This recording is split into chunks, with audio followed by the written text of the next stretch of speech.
This video was made possible by Brilliant, an online platform for math and science that makes learning fun and rewarding.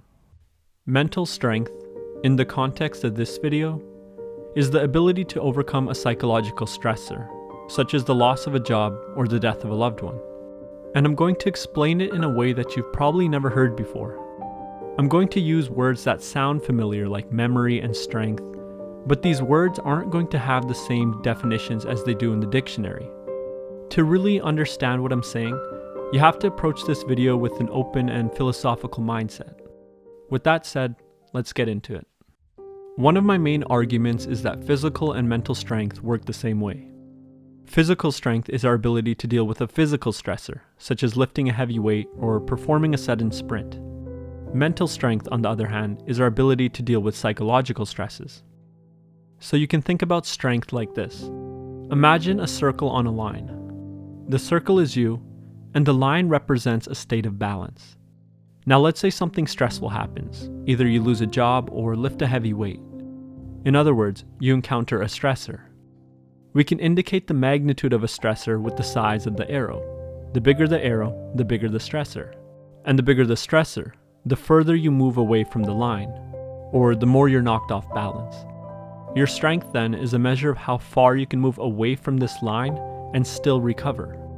And building strength, whether physical or mental, is about improving your ability to recover from greater states of stress.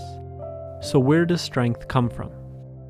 Your current strength is a function of your memory, but be careful. I'm using memory in a different way here than you're probably used to. Your physical strength, for example, how much weight you can lift or how far you can run, is a byproduct of the weights you've lifted or the distances you've run in the past. Your current strength is a function of the stressors you did or didn't overcome in the past. Mental strength works the same way. If you've done a lot of public speaking in the past, it might be really easy for you now, and you feel very little stress doing it. That's because you've become someone who can easily lift that psychological weight. You can think about memory like this. Let's place me in the middle of the screen. Right now, I'm in a specific state of memory. What do I mean by that? My eyes are damaged due to various factors such as the stress I place on them, my diet, and my genetics. I have a certain amount of muscle mass based on my DNA, how I use them, and what I eat. I have certain values, ideas, and worldviews based on my experience with life. In other words, I'm saying that I'm a collection of information, and I'm combining all of this information, the totality of my entire being, my hormone levels, eye strength, muscle mass, cardiovascular health, so on and so forth, into a single term, memory state. Let's call my current state memory state 1. Now imagine two circles, one on the left and a larger one on the right. Let's call the one on the left memory state 1 and the one on the right memory state 2. Both are a combination of physical and psychological memory. Memory state 2, the larger circle on the right, is in a greater state of memory, and this provides greater strength.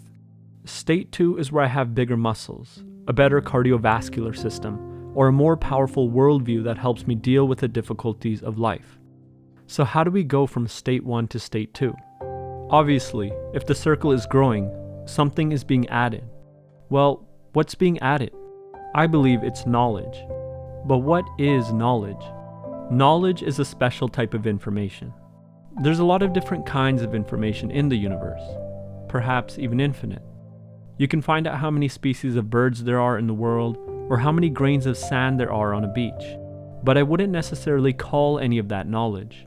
Knowledge, in the sense that I'm using it, improves your state of memory, improves your strength, or in other words, knowledge helps you deal with stressors. So where does knowledge come from? I believe experience is the ground of knowledge. But what kind of experience produces the knowledge I'm talking about? Knowledge that gives you more strength. I believe the creative experience is the one that produces knowledge, or to use popular terminology, turning chaos into order. Let me demonstrate what I mean with an example. Johnny begins lifting weights. He's squatting 135 pounds, which is a reasonably difficult weight for him. It's not easy to the point where it will have no effect, but it's not so heavy that it'll injure him. So Johnny definitely feels some fear in trying to lift the weight. He knows he'll struggle with it. And in fact, the last few reps, the most difficult and the most fear-inducing, will be the most transformative ones. The last few reps will introduce the most chaos, the most potential for transformation into his system. But once the chaos is introduced, it needs to be transformed into order. One of the main ways we deal with internal chaos is diet. When Johnny eats an adequate amount of protein, the chaos turns into order. The potential for transformation is actualized. His muscles grow, and the weight begins to feel lighter. So here's what the transformation looks like. Johnny is in memory state 1. He introduces chaos into his system by lifting heavy weights. He turns this chaos into order, into knowledge, by eating a proper diet. Now he's in memory state 2, a greater state of memory with greater strength. So that's physical strength. But what about mental? Mental strength works the same way, but instead of a physical weight, we lift a psychological one. Psychological weights, such as the loss of a job, introduce chaos into our system. How do we turn this chaos into order? By constructing a worldview. And just as some people don't prepare their own food, many people don't construct their own worldview. This is where literature, art, philosophy, pop culture, and religion come into play. They aid us in building worldviews and dealing with psychological weights. Even talking about our problems with friends is a way of constructing worldview. We often look to them for another perspective or a new way of seeing. Mental strength is best summarized by this Nietzschean quote: "If we have our own why of life, we shall get along with almost any how." Mental strength then is the ability to construct these whys for ourselves, giving meaning to our experience. One of my favorite ways to build mental strength is by reading literature. I recently finished The Brothers Karamazov by Dostoevsky, and one thing he does in that novel, which I believe all great writers do, is make you look at difficult things that you don't want to look at. He introduces the problem of evil so well in that book that it creates a lot of disorder and tension inside of you. But by the end, at least for me, he was somehow able to turn that disorder into order, into a new worldview, transforming me as a person. Reading literature, at its best, is like lifting a heavy weight and eating a proper diet at the same time. It strengthens your mind. But just as one should take responsibility over their diet to meet their physical needs, one should take responsibility over their intellectual diet to meet their psychological needs. So here's a summary of everything. Strength comes from our state of memory. Our state of memory is enhanced by new knowledge. New knowledge comes from the experience of turning chaos into order.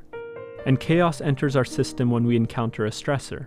And turning chaos into order is often a matter of diet or nutrition, whether that be our physical diet or our intellectual one. Another way to say all of this, a more visceral way, is that strength comes from conquering fear.